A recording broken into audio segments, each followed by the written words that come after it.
Olá, meu amigo, olá, minha amiga. Satisfação enorme retornarmos com o programa Visão em Ação 5.0, toda sexta-feira, 21 horas e 40 minutos, na TV Cidade, canal 8 de Nova Friburgo.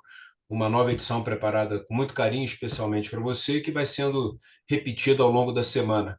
E hoje a gente tem a grande satisfação, a grande honra de receber um convidado para lá de especial, Samuel Braun, ele que é professor de políticas públicas, tem um doutorado em economia política internacional pelo FRJ, é mestre em ciência política pela Universidade Federal Rural do Rio de Janeiro e sociólogo, enfim, profissional que tem oferecido contribuições importantes em na verdade, nas mais diversas áreas.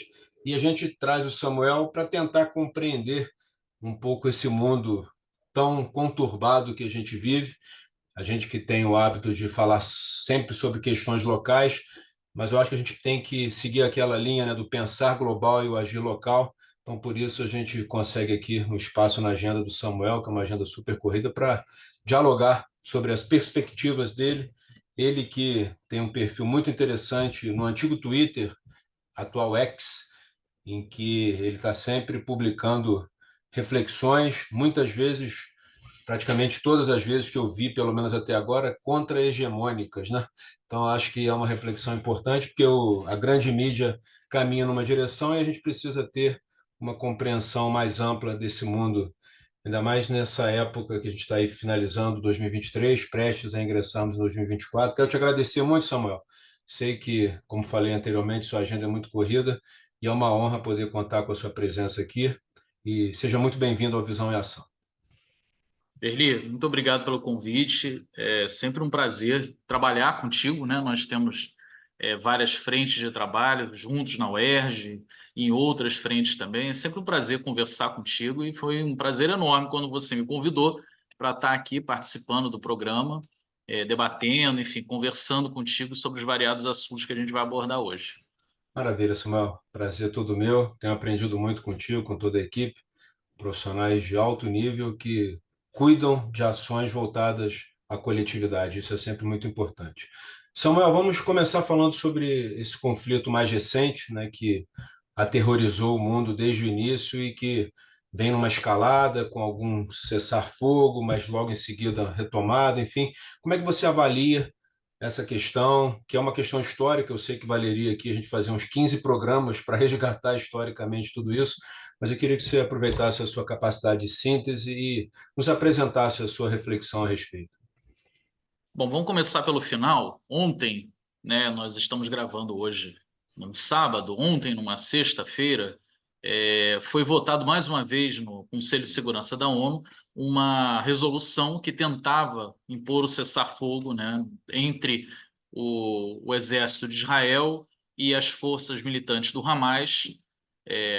Mas, mais uma vez, não se chegou a um consenso, não porque tenha havido uma grande resistência internacional, mas apenas um único país, os Estados Unidos, com poder de veto, impediu que a resolução fosse aprovada. Todos os demais votaram a favor, incluindo o Brasil, né, numa proposta dos Emirados Árabes Unidos, e o Reino Unido se absteve.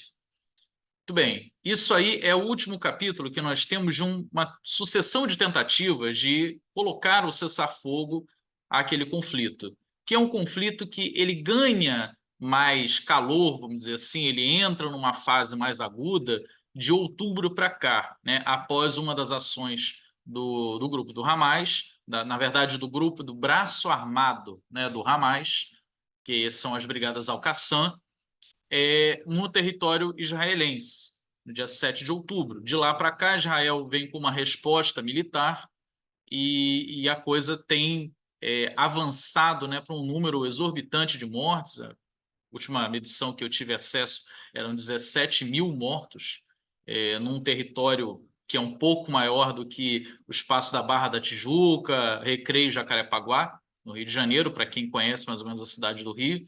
É um território que não é tão grande, então, se você pensar que 17 mil pessoas morreram em 2 meses e mais de 7.500 desses são crianças, são menores de idade, é um número alarmante, né? Então, esse período que nós estamos vivendo agora, Berli, é um período de escalada de um conflito que já dura muitas décadas, pelo menos, e de uma questão geopolítica que dura, aí a gente pode puxar para centenas de anos ou até milhares de anos, né? O que acontece ali é o seguinte: Israel hoje ocupa uma parte do território que a ONU já previu que deveria ser do Estado palestino, cerca a região de Gaza, ou seja, controla militarmente tudo que entra e que sai, tanto por terra, por água e por ar, em Gaza. E na Cisjordânia, que também deveria ser território palestino, o controle militar é total de Israel, apenas um controle civil limitado em relações cotidianas e tal, fica por conta da autoridade palestina. A Palestina não existe enquanto um Estado de fato, ela é um Estado de direito apenas, né? Há uma previsão de que se torne um Estado de fato, não cumprida desde 1948, quando a ONU cria o Estado de Israel, numa votação de 33 a 23, em que todos os estados palestinos votaram contra a divisão do território palestino, uma divisão que, resumidamente, deu 53% do território palestino para a criação do Estado de Israel e reservou os outros 47% para a manutenção de um território de autoridade palestina.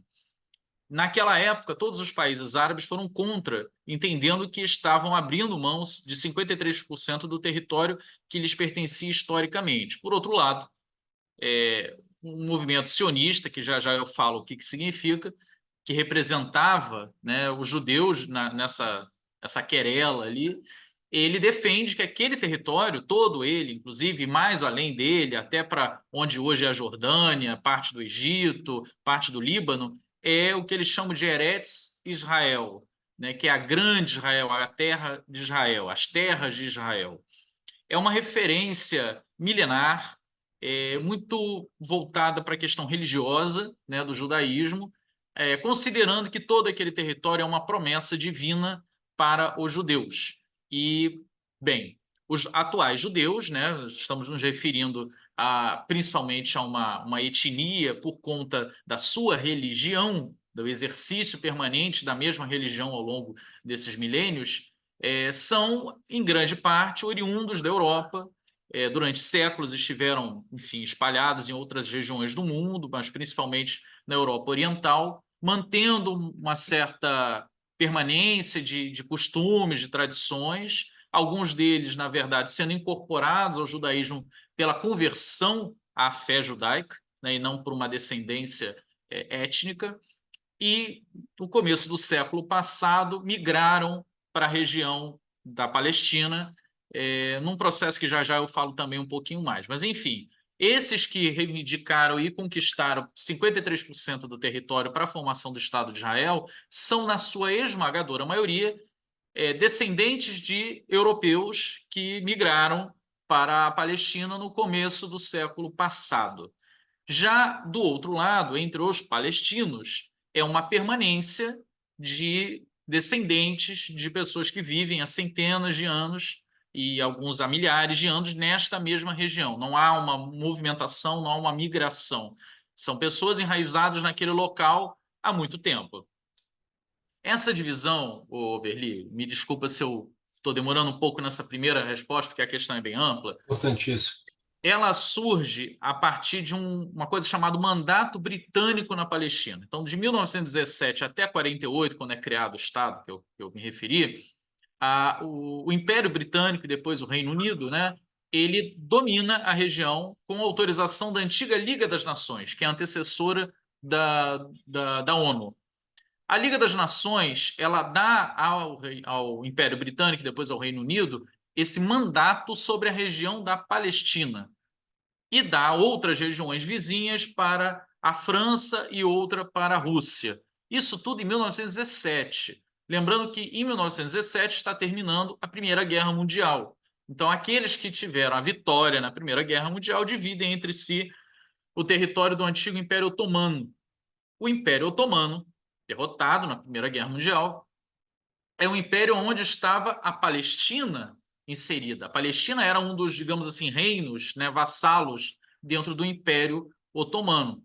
Então, a Palestina deixa de ser otomana, turco-otomana, que é uma outra forma de se referir aos turcos, né, antes de formarem a atual nação turca, eles perdem esse território é passado para o Império Britânico, e o Império Britânico, ao longo desses anos todos, de 17 até 48, faz a importação, a migração, a colonização de judeus advindos da Europa na Palestina, criando, assim, um conflito demográfico, vamos assim dizer, entre uma presença milenar árabe e uma presença recente, e aí sim quantitativamente relevante, de judeus, culminando com a proposta ao final da divisão do terreno. Isso tudo, o Verli, só acontece porque no finalzinho do século XIX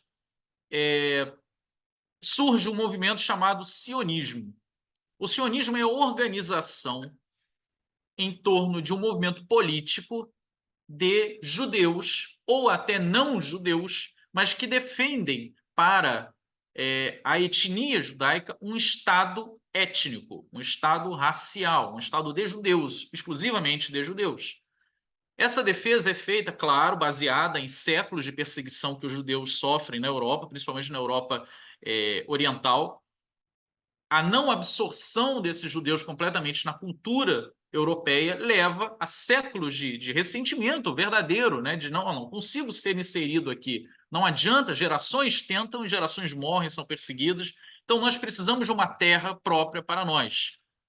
Só que aí a gente não está falando de nacionalidade, lembrando que esse é um período em que o mundo inteiro está discutindo o conceito de nacionalidade, de Estado-nação, é uma coisa ainda ligeiramente recente, né? A ideia de nacionalidade. Aí não é nacionalidade, aí é etnia. Estão propondo um Estado, não um Estado nacional, mas um Estado racial, um Estado étnico. Isso não prospera a princípio, apesar dos esforços, dos congressos que eles realizam, porque inicialmente não há um lugar para estabelecer esse Estado étnico judeu. É pensado aqui nos nossos vizinhos, na Patagônia, é pensado na Amazônia, é pensado na África, em algumas regiões desabitadas da África, na Sibéria, perto de Vladivostok, no centro-oeste dos Estados Unidos, enfim, o mapa do mundo é aberto e pensado em diversas regiões até que se chega ao consenso, depois de dias de debate nesse congresso, de que o melhor lugar é realmente a Palestina. O problema é que a Palestina, diferente de todos esses outros lugares, é um lugar ocupado, milenarmente ocupado, né, e densamente povoado. Mas existe uma relação histórica entre os judeus e a Palestina, e por isso eles optam por estabelecer o Estado de Israel lá. E aí, a partir disso aí, é que surge toda essa celeuma, né? Os sionistas desejando estabelecer um Estado na Palestina, o Império Britânico depois conquistando a posse da Palestina e importando esses judeus sionistas para a região da Palestina e culminando com a divisão do território. Acho que para uma primeira resposta a gente já deu um panorama bem amplo aqui, né? Excepcional e nos ajuda muito a compreender historicamente o que vem acontecendo. Estamos finalizando o primeiro bloco desse bate-papo muito especial com Samuel Brown, que é um especialista em economia e política internacional. E no segundo bloco a gente vai voltar a essa questão da Palestina e de Israel, esse conflito que assombra aquela região e também traz reflexos para todo o planeta. E ao longo do programa vamos abordar também outras questões muito relevantes e vamos também falar quais são os reflexos para a nossa realidade como país, como continente, enfim, até porque vivemos num mundo interconectado, totalmente globalizado e as consequências acabam chegando a todas as regiões, mesmo aquelas distantes fisicamente dos locais de conflitos. Já retornamos com o segundo bloco do programa Visão em Ação 5.0. Você sabia que na Andaimes Imperial faz locação de ferramentas para construção civil? Aqui trabalhamos com aluguel de betoneira, martelete, gerador de energia, compactador de solo, placa vibratória, misturador elétrico, furadeira, serra mármore e muito mais. Envie uma mensagem agora no nosso WhatsApp 22 99707 3955. Agora em 2 endereços, Rua Dom Pedro II, número 145, Parque Imperial, e Avenida Governador Roberto Silveira, 1400, Jardim Ouro Preto. No Posto Estrela, entre a Colorado Madeiras e a Quingelim. Nunca deixe para amanhã a revisão do seu carro. No Centro Automotivo Binho GNV você encontra instalação de GNV, manutenção, reteste de cilindro, mecânica em geral, freio, suspensão. Trabalhamos com bateria, pneus, borracharia. Profissionais capacitados para melhor atender. Avenida Antônio Mário de Azevedo 2143, bairro Córrego Dantas, em frente à transportadora Freelog. Telefone 22 998 18 3649. Binho GNV, Friburgo e Teresópolis. Chaveiro Sky, oferecendo o melhor serviço com o melhor atendimento e profissionais qualificados, especializado em chaves codificadas em carros nacionais e importados, além de chaves residenciais, fechaduras, cadeados e muito mais. Atendemos também a domicílio. Funcionamos de segunda a sexta-feira, das 8 às 18 horas e aos sábados, das 8 ao meio-dia. Chaveiro Sky, Praça Lafayette Bravo, número 9, Conselheiro Paulino. Telefone 2527-2565, 99219-6630 ou 99219-6587. Capilar é uma clínica tricológica, especializada em saúde capilar. Ela é para você que sofre com queda de cabelo, calvície, psoríase e qualquer alteração de couro cabeludo e haste. Aqui você encontra equipamentos de ponta, os melhores produtos do mercado e uma equipe multidisciplinar. Carregamos uma visão biopsicossocial para promover a saúde dos cabelos, através da ciência tricológica, mas acima de tudo, a arte de lidar com o outro. Capilar é o lar para os seus cabelos. De Moraes Consultoria. Somos especializados em e-social. Trabalhamos com o sistema SOC, o melhor sistema de interface com o e-social. Atuamos na elaboração de laudos e programas da área de segurança do trabalho e saúde ocupacional. LTCAT, Laudo Técnico das Condições Ambientais de Trabalho. PGR, Programa de Gerenciamento de Riscos. PCMSO, Programa de Controle Médico e Saúde Ocupacional e outros. PPP, Perfil para Aposentadoria. Seguimos todas as normas de segurança do trabalho e normas regulamentadoras do Ministério do Trabalho e Emprego. Utilizamos equipamentos de última geração, todos calibrados anualmente conforme norma. Atendimento personalizado, rápido e garantido. Aguardamos seu contato. Rua Benjamin Constante, número 1205-101, na Rua do Colégio Dinâmico, em cima do Equilíbrio Estúdio. Contato @demoraesconsultoria.com.br 22 999 65 3524. Estamos retornando com o programa Visão e Ação 5.0, recebendo hoje Samuel Brown para falar sobre política internacional, reflexos também na economia, enfim. Samuel, você trouxe aqui uma reflexão muito importante, como se fala, historicizou esse processo que culmina nesse conflito hoje entre o Hamas e Israel, enfim, tudo que a gente tem visto ao longo desses últimos 2 meses. E o que você estabelece como prognóstico? Você consegue visualizar o que está por vir? Quais são as suas visões a respeito? E queria que você falasse um pouquinho também, embora esse conflito aconteça numa região fisicamente distante da nossa, né, do nosso país, enfim, quais são os reflexos que isso traz para o mundo como um todo, em especial para o nosso país? Perfeito, Verli. Bom, a situação que a gente enfrenta em relação a esse conflito, que a gente já fez aqui um apanhado histórico, né, é que ele pode direcionar para diferentes caminhos a depender daquilo que nós achamos que é o mais conveniente para resolver o impasse, né? Um impasse que, como a gente falou, dura muito tempo. Em tese, o Brasil e grande maioria dos países defendem a solução de 2 estados, que é a solução em que divide o território conforme foi proposto em 1948. Aliás, foi o mesmo ano da Declaração Universal dos Direitos Humanos, né? Sim, sim.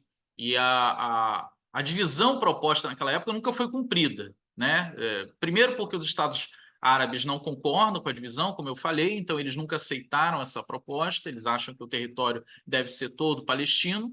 E, por outro lado, Israel também nunca se deteve nos limites definidos em 1948 e ocupa hoje quase 90% do território, incluindo outras áreas que sequer estavam em debate naquele momento, como a Península do Sinai, uma parte dela, e ao norte, me foge agora o nome, mas também ocupa perto do Líbano. Bem, isso aí é uma proposta, voltar a 1948 e dividir aquele território conforme estava previsto lá. A outra proposta que existe e permanece, vai ganhando força conforme essa primeira nunca é implementada, é a ideia de um Estado único, nem palestino nem judeu, um Estado único, multiétnico naquela região, democraticamente tocado por todas as etnias componentes da demografia local. Isso é uma solução, Veli, muito semelhante à que foi encontrada na África do Sul, após o Apartheid, que por acaso também surge em 1948. É um ano cheio de datas marcantes, né? O Apartheid começa na África do Sul em 1948 com uma política oficial de segregação racial, dura muito tempo, acho que todo mundo conhece a história do Apartheid, e há várias soluções propostas, como a divisão do território sul-africano entre brancos e negros, até que prevalece a ideia de uma África do Sul única, democrática, no qual uma pessoa, um voto, né? E todas as etnias tendo a mesma representação, os mesmos direitos, que é basicamente como o Brasil, os Estados Unidos, enfim, a grande maioria dos países democráticos funciona. Essa proposta na Palestina tem complicadores, né? Você tem um histórico de conflito muito longo, você tem uma relação étnica conflituosa milenar, então não é simples fazer isso, teria que ser abraçado pela comunidade internacional, alguma intermediação da ONU precisaria ser feita para garantir que nos primeiros anos fossem respeitadas as minorias étnicas, né, e fosse igualado os direitos das diferentes etnias diante da cidadania. Essa é uma proposta, a outra é de 2 estados. Dependendo da proposta que nós achamos mais conveniente, as tratativas vão numa direção ou noutra. O Brasil hoje defende a solução de 2 estados, mas existe uma parte, inclusive do partido que está no governo hoje, do Partido dos Trabalhadores, que defende a solução de um único Estado multiétnico. Esse debate, então, ele está longe de ter um consenso do que fazer. O que há de certo consenso no mundo hoje é que deve haver um cessar-fogo na região. A quantidade de mortes exorbitante que está acontecendo do dia 7 de outubro para cá tem que cessar. Não que isso signifique a ausência de mortes e que o conflito adormeça totalmente. Nos últimos 20 anos, tivemos lá na região praticamente 20 mil mortes. Só que foram 20 anos com 20 mil mortes. Agora nós estamos chegando a perto de 20 mil mortes em 2 meses. Então nós estamos falando em diminuir a escala do morticínio e não acabar com ela totalmente. Que já seria um grande avanço, né? Como humanistas que somos, defender que a gente diminua essa agressividade na região. Agora, isso tudo está inserido num tabuleiro geopolítico muito maior. Israel acaba se tornando, ao entrar em conflito, né, com os palestinos, um complicador para a dinâmica que a China vinha tentando implementar na região, de fazer as pazes entre diferentes forças que não se conversam há muito tempo, como a Arábia Saudita, Emirados Árabes Unidos, Irã, que são rivais históricos na região e que vinham, através da mediação da China nos últimos 2 anos, selando acordos democráticos de reconhecimento, estabelecendo diplomacia, negociações financeiras, econômicas, enfim, tratados de livre comércio, que vinha permitindo que a China também avançasse a sua influência na região. Os Estados Unidos, por sua vez, avançavam num outro acordo entre a Arábia Saudita e Israel, reconhecendo a existência do Estado de Israel, que até então não é reconhecido até hoje, estava prestes a ser reconhecido pela Arábia Saudita, mas ao estourar esse conflito mais quente na região, todas essas tratativas param, elas cessam, e fica tudo num grande impasse. E isso tem uma repercussão econômica gigantesca, né? Ainda mais se você pensar que já tem um conflito na Ucrânia, impedindo que, enfim, uma quantidade grande de alimentos seja distribuída para o mundo, encarecendo o preço de combustíveis fósseis, encarecendo a energia na Europa, o que encarece também a produção de alguns produtos industrializados que nós importamos de lá. E tudo isso, no final, acaba nos impactando muito mais pela via da economia do que diretamente por um risco militar.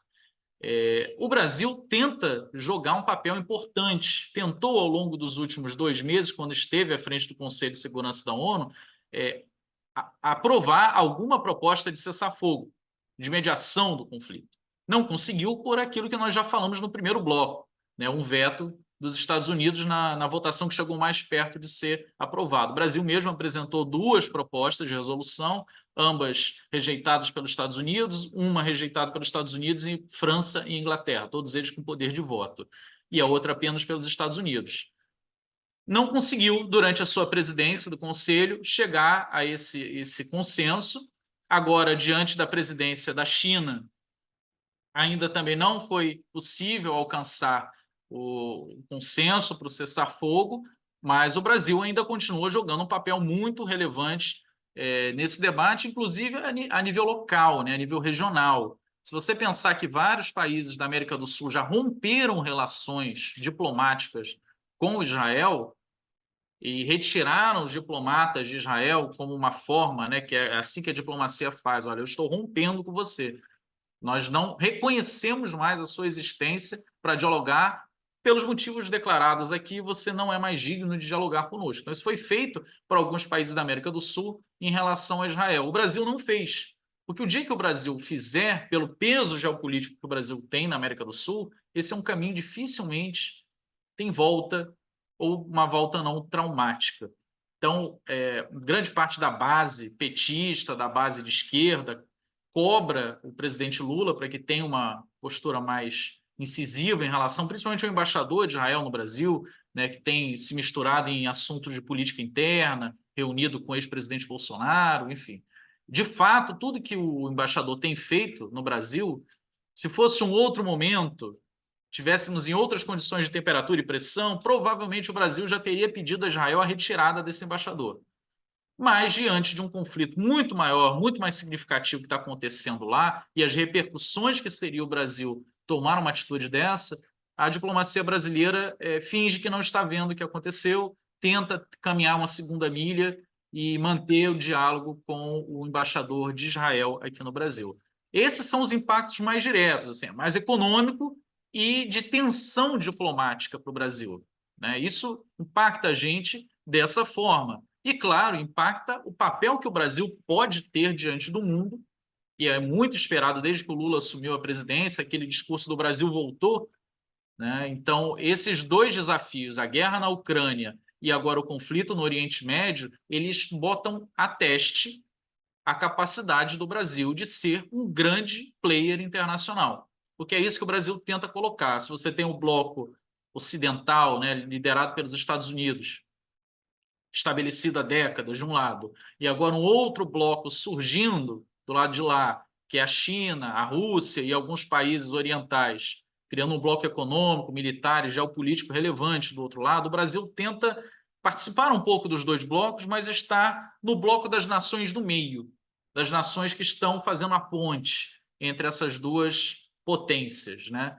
Esse é um papel difícil, é um papel que pode levar você a irrelevância, porque você não está nem de um lado nem de outro, ou a extrema relevância, porque você vira a ponte necessária entre esses 2 blocos. Lembrando que são blocos que cada vez menos conversam entre si. Por conta da guerra na Ucrânia, a Rússia, por exemplo, está desplugada de toda a economia internacional.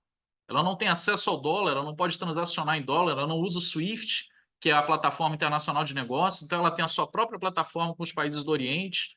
As transações que ela tem que fazer com o Brasil são intermediadas por outras nações que não aderem ao SWIFT ou através de acordos diretos com o Brasil, agora de transação real rublo. Isso também se dá com o Irã, também igualmente desplugado do SWIFT do mundo dólar, né? Então, tudo isso, Verli, está sendo jogado nesse momento e é um papel que o Brasil precisa escolher, que não vai impactar só esse ano, no ano que vem. Ele impacta a posição do Brasil ao longo de décadas, porque é um posicionamento estratégico que o Brasil precisa tomar nesse momento. Bom, Samuel, eu iria apresentar aqui nesse bloco ainda, mas a gente já chegou aos 11 minutos, mas eu vou deixar aqui já como uma reflexão. Hoje às 9h59, você publicou no X, antigo Twitter, secretário de Estado dos Estados Unidos diz que guerra na Ucrânia deve continuar, pois gera empregos e crescimento econômico nos Estados Unidos. Segundo Blinken, não se trata de gastos, mas sim investimentos produtivos para os estadunidenses. Então, eu queria que você mantivesse essa reflexão que você fez hoje pela manhã no X. Daqui a pouquinho já no início do terceiro e último bloco, que você fizesse um comentário a respeito dela, até porque muito do que acontece em termos de geopolítica internacional tem a ver com os interesses americanos, né? Então, acho importante a gente fazer também essa reflexão. Já retornamos com o terceiro e último bloco de um bate-papo muito especial com Samuel Brown sobre política internacional. Já retornamos. Você sabia que na Andaimes Imperial faz locação de ferramentas para construção civil? Aqui trabalhamos com aluguel de betoneira, martelete, gerador de energia, compactador de solo, placa vibratória, misturador elétrico, furadeira, serra mármore e muito mais. Envie uma mensagem agora no nosso WhatsApp 22 99707 3955. Agora em 2 endereços, Rua Dom Pedro II, número 145, Parque Imperial, e Avenida Governador Roberto Silveira, 1400, Jardim Ouro Preto. No Posto Estrela, entre a Colorado Madeiras e aqui em Gelim.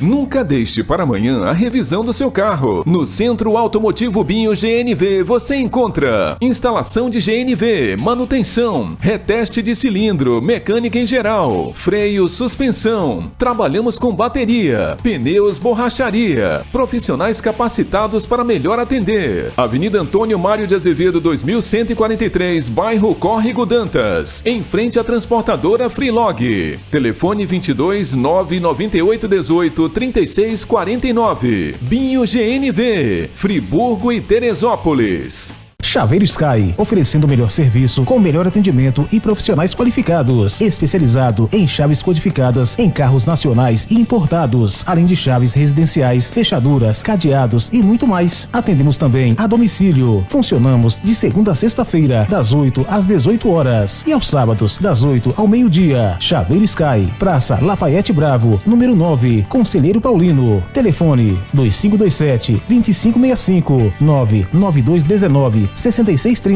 ou 99219-6587.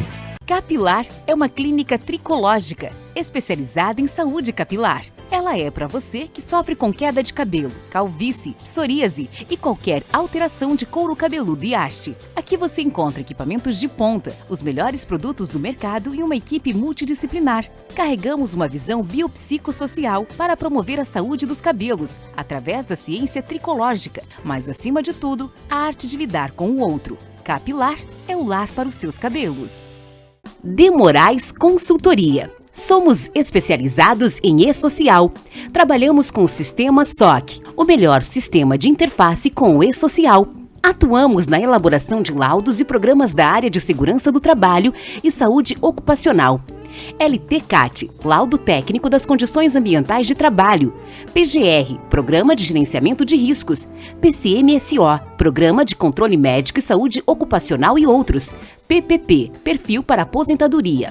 Seguimos todas as normas de segurança do trabalho e normas regulamentadoras do Ministério do Trabalho e Emprego. Utilizamos equipamentos de última geração, todos calibrados anualmente conforme norma. Atendimento personalizado, rápido e garantido. Aguardamos seu contato. Rua Benjamin Constante, número 1205, 101, na Rua do Colégio Dinâmico, em cima do Equilíbrio Estúdio. Contato @demoraesconsultoria.com.br 22 999 65 3524. Estamos retornando com o terceiro e último bloco de um bate-papo muito especial com Samuel Brown, ele que é especialista em política internacional. Eu falava no finalzinho do bloco anterior sobre a sua publicação. Antes eu chamaria de tweet, não sei como é que a gente chama agora com essa mudança que houve aí, sobre o interesse americano na continuidade na guerra na Ucrânia. E aí a gente já está aproveitando aí parte do que você falou no bloco anterior e caminhando numa outra região que também já há algum tempo vem gerando aí esses sinais bastante preocupantes. Como é que o que te faz levar a essa reflexão, Samuel, em especial? Você acha que esse é um padrão americano? Como é que você pensa a respeito? Bom, essa é uma fala do Antony Blinken, né, que é o secretário de Estado dos Estados Unidos, feita ontem em vídeo, numa entrevista pública, ele defendendo, né, um aumento da ajuda dos Estados Unidos à Ucrânia, ajuda financeira para A maior parte disso não é dinheiro diretamente, é envio de armas, né? E aí ele está justamente explicando isso ao contribuinte americano, afirmando que dos 61 bilhões que eles pretendiam mandar agora, era a nova ajuda que os Estados Unidos pretendiam fazer, né? E ela não foi aprovada, ela foi barrada no Senado dos Estados Unidos, porque não alcançou os 60 votos necessários. Se eu não me engano, ela alcançou só 49 votos contra 51 contrários. No Senado precisava de 60. Não foi aprovado o envio de 61 bilhões de dólares para lá. E aí ele explica que cerca de 70 bilhões que os Estados Unidos já mandou para a Ucrânia ao longo do conflito, desse 1 ano e meio, quase 2 anos já de conflito, 90% desse gasto, na verdade, não foi gasto, foi um investimento, porque ele nunca saiu dos Estados Unidos. Foi um gasto que o governo federal fez, pagando a empresas de armamento do próprio Estados Unidos para produção de armas. Então, isso gerou emprego nos Estados Unidos, gerou lucro para as empresas nos Estados Unidos, que gerou contratação de mais pessoas nos Estados Unidos, que gerou renda para a população americana, que consumiu dentro do próprio Estados Unidos, ou seja, o ciclo todo está dentro dos Estados Unidos. Apenas o produto, né, as armas, as bombas produzidas nesse processo foram enviadas para a Ucrânia, mas o dinheiro em si não saiu dos Estados Unidos. Essa é uma defesa que ele faz. Movimentou a economia local, né? Movimentou a economia. Ele fala isso no discurso dele, isso gerou empregos, isso gerou crescimento econômico. Ele quase chega a dizer que é um plano à la Roosevelt, né? Que é um New Deal, porque é um gasto gigantesco feito, é um gasto, se você pensar, de quase R$500 bilhão já feito pelos Estados Unidos nessa guerra. Imagine quanto não dá para construir em estradas, ferrovias, portos, navios, enfim, com esse dinheiro. E esse impacto desse gasto também, mesmo não construindo ferrovias, construindo bombas, ele tem um impacto real na economia americana. Ele gera emprego, e gerando emprego gera renda, e gerando renda gera compras, gerando compras gera mais empregos. Então, o ciclo virtuoso da economia funciona, né? Eu, como economista, já no doutorado, posso apontar que esse é o ciclo, inclusive, que os heterodoxos, o campo da esquerda, aponta que deve ser feito por um Estado soberano em termos monetários. Mas o questionamento, muito mais por conta da questão política da eleição chegando, é feito no Congresso americano do tamanho desse gasto. Os republicanos, longe de serem contra a guerra, eles são contra o tamanho do gasto do governo dos Estados Unidos nessa guerra e bloquearam essa ajuda adicional, que seria de 61 bilhões para a Ucrânia e, se eu não me engano, 14 ou 16 bilhões para Israel. Então, estaria ultrapassando, inclusive, o que foi gasto desde o início da guerra até hoje, com um novo crédito, né, de produção de armamento e tudo mais. E aí a gente não está aqui especulando em cima de algo que a nossa ideologia propõe, não é isso. Nós estamos falando em cima do discurso do secretário de Estado, que está defendendo para o seu eleitorado, criticando uma posição da oposição dele, né, do Partido Republicano, e dizendo, olha, é bom para nós, economicamente, que haja guerra. O nosso gasto na guerra não é gasto, é investimento em nós mesmos. Isso nos gera emprego, isso nos gera renda, isso nos gera lucro.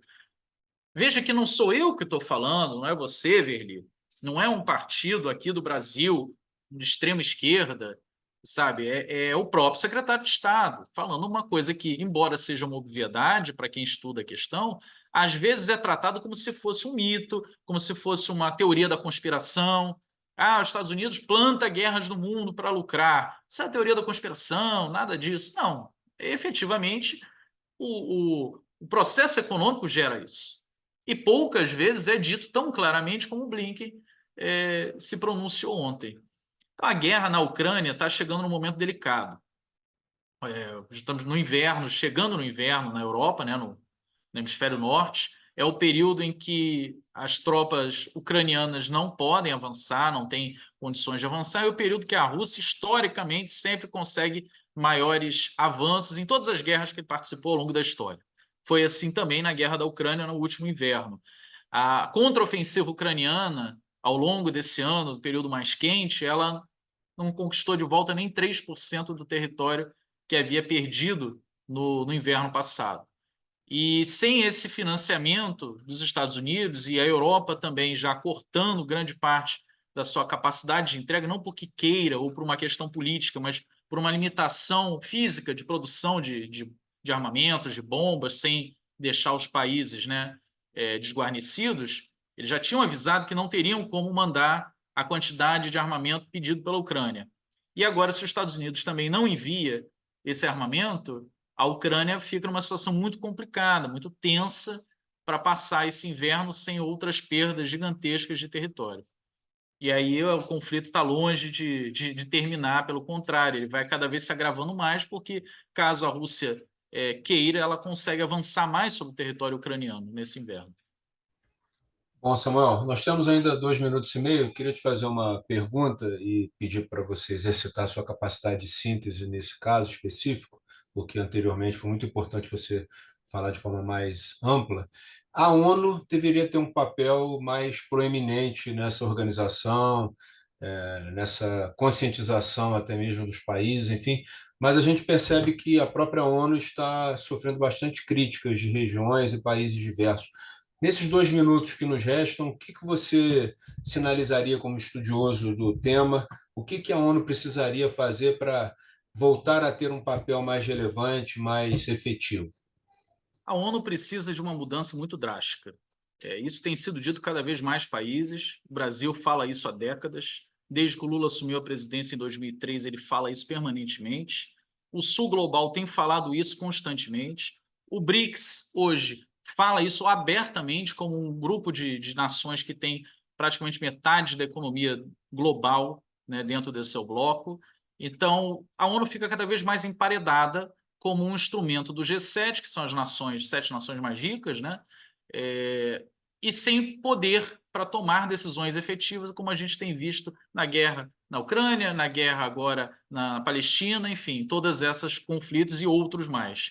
É preciso que seja rediscutido o Conselho de Segurança da ONU, o papel da Assembleia das Nações Unidas, que decide as coisas, mas não tem poder vinculante, o direito de veto de nações no Conselho de Segurança, o tamanho desse conselho, a participação dele, enfim, vários instrumentos têm que ser rediscutidos. Eu acho que a ONU como um todo ela está chegando num momento de esgarçamento, e assim como foi antes com a Liga das Nações, ela precisa de um período de grande debate e todo mundo abrir mão dos seus privilégios, as principais nações, as potências. Eu acho isso difícil de acontecer, mas seria muito importante que tivéssemos essa oportunidade, porque do jeito que está, a ONU não está sendo efetiva. Samuel, quero te agradecer demais por essa participação sua, já deixar aqui o convite para novas participações em momentos futuros. Acho que essa reflexão é muito importante. Como falei no início, né, a gente precisa pensar globalmente e agir localmente. Então, a sua participação foi muito positiva e quero te parabenizar aí pela trajetória e nos colocar aqui à sua disposição. Sempre à Obrigado pela disposição sua também, Vereda. participação. Sempre à disposição. Obrigado. E agradecer a você, meu amigo, minha amiga, por terem acompanhado essa participação tão importante do Samuel Brown, especialista em política internacional, no nosso programa Visão em Ação 5.0, que toda sexta-feira, 21h40, traz uma nova edição preparada com muito carinho para você. Um grande abraço, até a próxima.